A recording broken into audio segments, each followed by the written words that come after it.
Assalamualaikum warahmatullahi wabarakatuh, dan salam sejahtera bagi kita semua. Shalom. Perkenalkan, nama saya Maria Rosalina Belwawin dari Fakultas Ilmu Kesehatan Prodi Keperawatan S1 Universitas Nasional Jakarta. Di siang hari ini saya ingin menjelaskan buku SDKI, SLKI, dan SIDI. Hai teman sejawat semuanya, hari ini saya akan menjelaskan buku yang diterbitkan oleh Persatuan Perawat Nasional Indonesia yang biasa disingkat PPNI, yaitu buku Standar Diagnosis Keperawatan Indonesia, Standar Intervensi Keperawatan Indonesia, dan Standar Luaran Keperawatan Indonesia. Yang pertama ialah Standar Diagnosis Keperawatan Indonesia. Di sini kita akan membuka dan kita akan melihat daftar isinya. Sudah kita lihat. Oke, kita lihat baik-baik dulu. Tidak mungkin kita menjelaskan semuanya secara satu persatu. Maka itu saya akan mengambil diagnosanya, yaitu bersih jalan nafas tidak efektif yang terdapat pada halaman 18 ya, dapat kita lihat halaman 18. Oke, kita lihat halaman 18.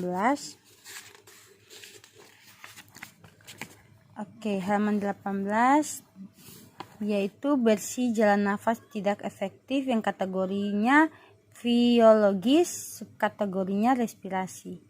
Defisit ketidakmampuan membersihkan sakre atau obstruksi jalan nafas untuk mempertahankan jalan nafas tetap paten. Penyebabnya terbagi atas fisiologis. Yang pertama, spasma jalan nafas, hipersekresi jalan nafas, disfungsi neuromuskuler, benda asing dalam jalan nafas, adanya jalan nafas buatan, sekresi yang tertahan, hiperplasia dinding jalan nafas, proses infeksi, respon alergi, dan yang ke-10 efek agen farmakologis yang misnya anestesis. Yang kedua ialah situasional. Yang pertama merokok aktif, 2 merokok pasif, 3 terpajam polutan. Gejala dan tanda mayor. Subjek dan objek. Subjeknya tidak ada, objeknya ialah batuk tidak efektif, 2 tidak mampu batuk, 3 sputum berlebihan, 4 magic wheezing dan atau longing kering. Yang kelima mekanium di jalan nafas pada neonatus. Gejala dan tanda monitor. Ada objektif dan objektif. Subjektif dan objektif. Subjektifnya dispenia, yang kedua sulit bicara, yang ketiga ortopenia. Objektifnya gelisah, sianosis, bunyi nafas menurun, frekuensi nafas berubah, pola nafas berubah. Kondisi klinis terkait, yang pertama Guillain-Barré sindrome, sklerosis multiple, miastenia gravis. Prosedur diagnostik misalnya bronkoskopi, transesophageal, echokardiografy yang biasa disingkat TEE. Yang kelima depresi sistem saraf pusat, cedera kepala, stroke, quadriplegia, sitogen, aspirasi, mekanium. Ke-10 infeksi saluran nafas. Referensinya dapat kita lihat, ini ada yang menurut para ahli. Ini menurut para ahli ya. Kita lanjut di buku yang kedua, yaitu Standar Intervensi Keperawatan Indonesia. Di buku kedua ini kita tidak lagi melihat daftar isinya, tetapi kita langsung masuk kepada daftar tautan SDKI sampai SIKI.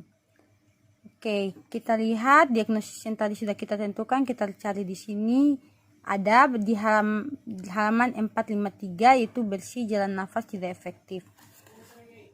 Kita buka halaman yang sudah ditentukan tadi, 453. terdapat di bab 4 tautan SDKI setia. Dapat kita lihat di sini. Ternyata akan berada di bab 454, yaitu dukungan proses berduka kematian perinatal.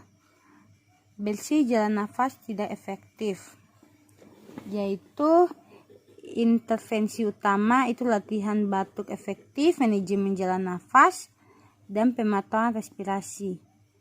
Intervensi pendukungnya yaitu dukungan kepatuhan program pengobatan, edukasi fisioterapi dada, edukasi pengukuran respirasi, fisioterapi dada, konsultasi via telepon, manajemen asma, manajemen alergi, manajemen anafilaksis, manajemen isolasi, manajemen ventilasi mekanis, manajemen jalan nafas buatan, memberi obat inhalasi, pemberian obat interpleural, pemberian obat intermenal, pemberian obat nasal, pencegahan aspirasi, pengaturan posisi, penghisap jalan nafas, penyapihan fasilitas ventilasi mekanis, perawatan tracheostomi, screening tuberkulosis, stabilitas jalan nafas, terapi oksigen. Kita masuk di bagian buku yang ketiga, itu ialah standar luaran keperawatan Indonesia. Oke, kita sama seperti buku yang kedua, kita tidak lagi melihat daftar isinya, tetapi kita lihatnya ialah daftar tautan SDKI sampai SLKI, yaitu bersihnya jalan nafas tidak efektif. Itu berada di halaman 1. Kita buka daftar tautannya dan kita mendapati halaman terdapat pada 154 bersih jalan nafas tidak efektif. Luaran utamanya bersih jalan nafas. Luaran tambahan kontrol gejala, pertukaran gas, respon alergi lokal, respon alergi sistemik, respon ventilasi mekanis, tingkat infeksi. Oke, setelah itu kita membuka di daftar isi. Ya, kita membuka di daftar, tidak daftar isi tetapi di daftar luaran keperawatan, yaitu bersih jalan nafas di halaman 18. Oke, halaman 18 sudah kita lihat. Oke, itu bersihan jalan nafas, divisi kemampuan memberikan sakre atau obstruksi jalan nafas untuk mempertahankan jalan nafas tetap paten. Yang terbaik kata ekspektasi meningkat. Kriteria hasilnya, kita lihat di kriteria hasilnya. Batuk efektif meningkat, menurun 1, cukup memburuk 2, sedang 3, cukup membaik 4, meningkat 5.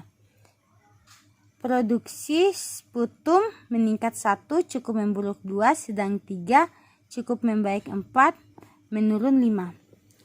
Megi meningkat 1, cukup memburuk 2, sedang 3, cukup membaik 4, menurun 5. Vegezing meningkatnya 1, cukup memburuk 2, sedang 3, cukup membaik 4, menurun 5.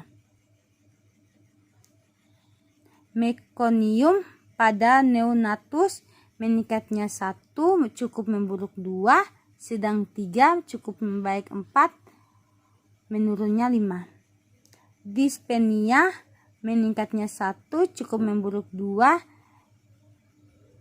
sedang 3, cukup membaik 4, menurun 5. Ortopenia meningkatnya 1, cukup memburuk 2, sedang 3, cukup membaik 4, menurun 5. Sulit bicara yang meningkatnya 1, cukup memburuk 2, sedang 3, cukup membaik 4, menurun 5.